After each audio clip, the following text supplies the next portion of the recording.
Hi, Tyke from Groovy Entertainment. Today we're going to book on tape to play for you. Today book is Frankie the Brave Fireman for 1971. So let's get started. Hello, boys and girls. This is your Peter Pan storyteller. When you hear this sound, turn the page. This is the story of Frankie the Brave Fireman.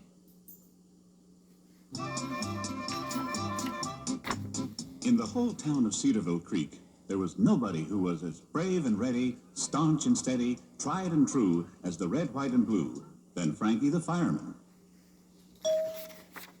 At least that's what he kept telling himself as he shined his badge, polished his engine, and tested the fire siren.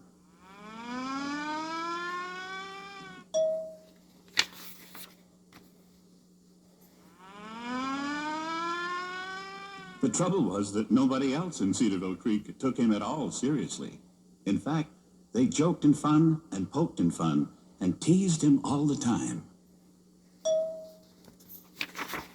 They call him Funny Frankie Fireman all over the town, and laugh ho ho ha ha hee hee when he comes around. They still remember when he tried to hook up the hose and wound it all around him from his toes to his nose. And now he's just a clown in town wherever he goes. Frankie's a funny fire, Frankie's a funny fire, Frankie's a funny fireman.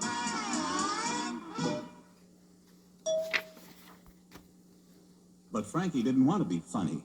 No, sir, he wanted to be a fireman who was brave and ready, staunch and steady, and tried and true as the red, white, and blue. So he shined his badge, polished his engine, tested his fire siren, and waited for something to happen. Clang, clang, there was the fire alarm now. Hurrying, scurrying down the pole slid the other firemen. Lickety-split into the engine they jumped and drove off without him. Oh, said Frankie as he sadly walked alone to the fire, I guess I'm not a brave and ready, staunch and steady, tried and true as the red, white, and blue fireman after all. And big tears splashed all over his face, for Frankie felt like a real disgrace, and he knew he'd never get to the place in time to put out the fire. And he could just imagine what all the other firemen were doing right now. Firemen, firemen all around, stretching the hose out over the ground. Up the ladders, 1, 2, 3, saving people, yes sirree. Spraying water, swish, swash, swish, into the windows, onto the roof. Firemen, firemen in the nick, putting out the fire quick.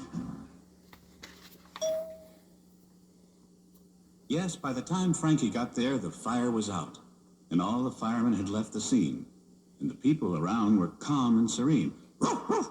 Wait a minute, what was that? Roof, roof.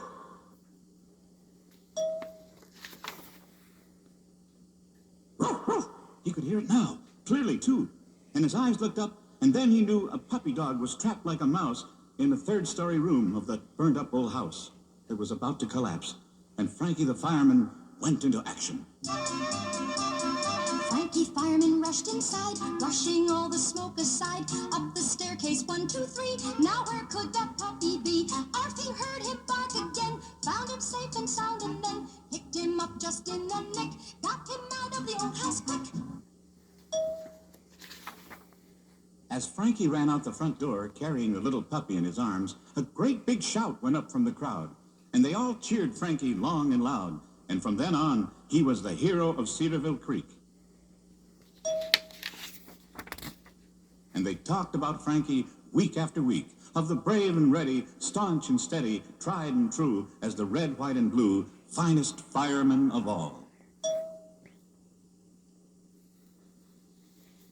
So that was Frankie the Brave Fireman for 1971. So if you like, subscribe, share, and comment, have a groovy day. Our next book will be